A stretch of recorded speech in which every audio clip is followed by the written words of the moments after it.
Full bag of hardware, sway bar end links.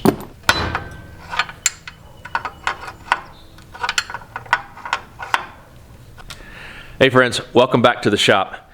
All right, update on Project Harold before we jump into this particular episode.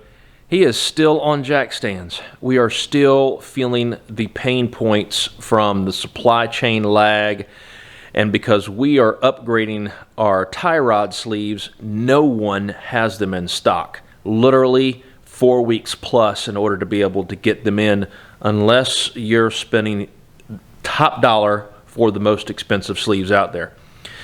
But while we're waiting for those to come in, we have another part that is kind of unexpected. As you saw by the title, what part that we're actually installing. Let's kind of jump into the story behind it and why it's unexpected before we actually get this beauty on the truck.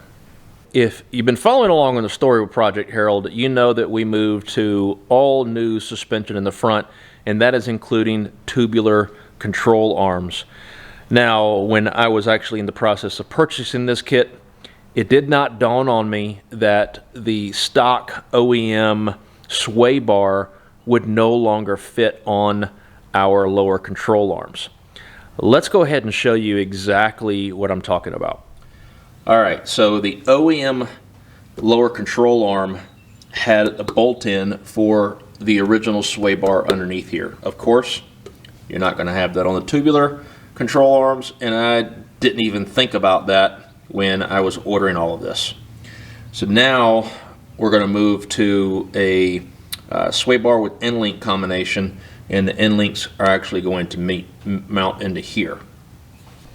Another thing, these brackets here that the old sway bar bolts into, these will need to be replaced out, as they could potentially cause clearance issues with the vehicle being as low as it's going to be. So what we're going with is a CPP full sway bar kit.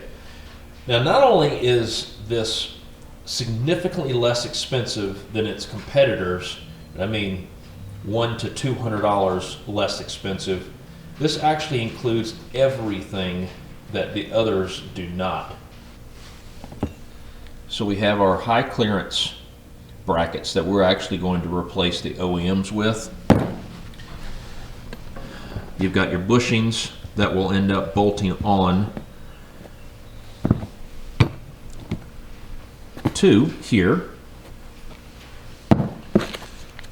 Grease, get it nice and lubed up. Then direct replacement if you actually don't have these on your frame and you're going with the standard height. Full bag of hardware, sway bar end links, as well as instructions. So really good kit, should make this easy to go on. Let's go ahead and work on getting this done now.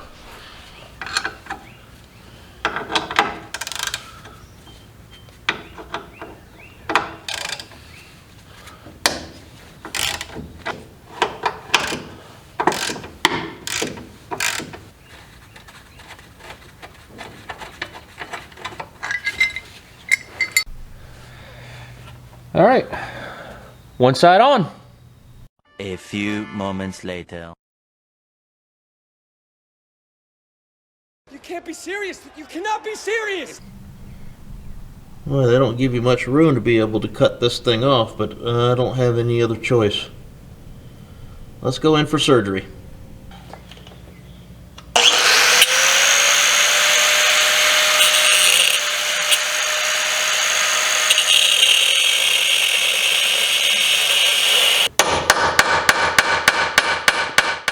Alright, second bracket is on. Did run into a problem with the back bolt, that the ones they supplied was just not long enough for the washer and the locking washer, so had to bring in a little bit longer bolt to make everything work. Well, regardless of how long or how short, if it's dry, we got problems.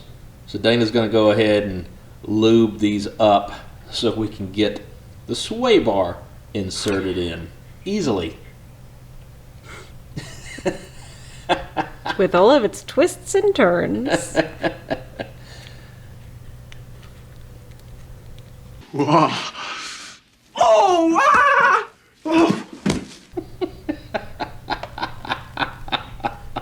behave! Oh, be sure to save half for the other one.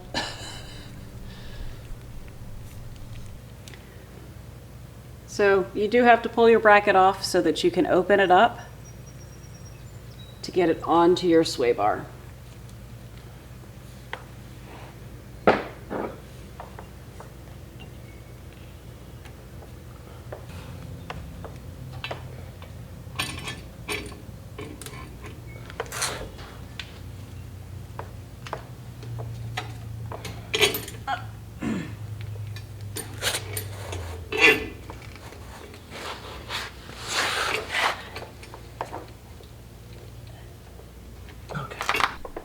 All right, a few things.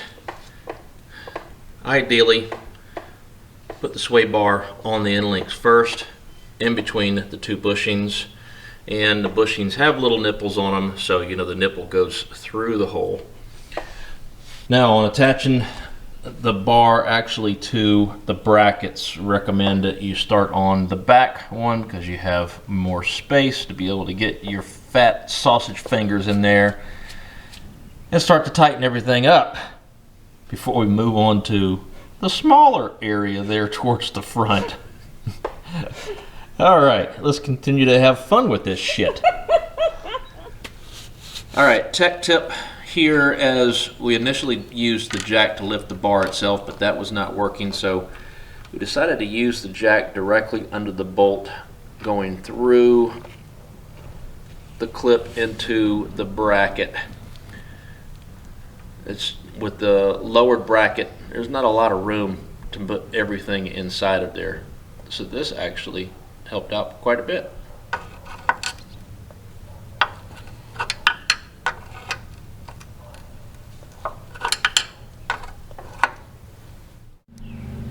All right, everything in and tightened down. The only thing left is to torque. Once we get the wheels on, we get some pressure on the end links, then we can tighten those up a little bit more as well. But everything looks damn good. Not a bad little project. Well, you know, quick and easy. Yeah.